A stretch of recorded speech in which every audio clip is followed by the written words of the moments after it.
De steun van de agrarische dagen in Frans, ja, zien van media een pittige bui.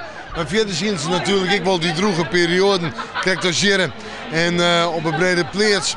Wel drukte genoeg en het waar, jong, nog een finale jong van de agrarische dagen, mooi vuurwerk. Het ligt het droeg te blijven, want het geldt natuurlijk voor alles wat georganiseerd wordt in deze provincie. Voor alle boetenactiviteiten.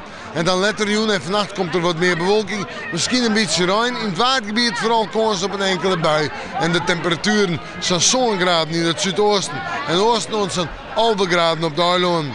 De wind uit het westen waait en die zal matig en vrij krachtig wezen. Ik denk letterlijk vannacht al krachtig, krijgt weer van 6. En dan zetten we terug naar morgen. Morgen wordt al een waartype met ja, toch wel een protte bewolking. Kans op wat ruim of lichte ruim. Ik wil weer even een droege periode, vooral in de midden. En de temperaturen zijn 15 of 16 graden. En de wind ja, die zal matig en krachtig wezen. Komt uit het zuidwesten bij.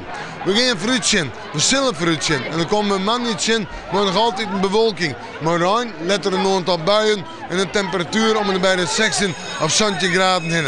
En dan deze, dan wordt het zo'n 18 graden denk ik, kennen we wel helemaal, misschien joontje. Dus zitten er flink bij. En op Waanzee is het nog simmerwaar, maar zo'n 20 graden, volop zinnen, flink wat zinnen en warmte dus. En hoe dat verder uitpakt, nou ja, we met de man maar weer even in het waarschuwen.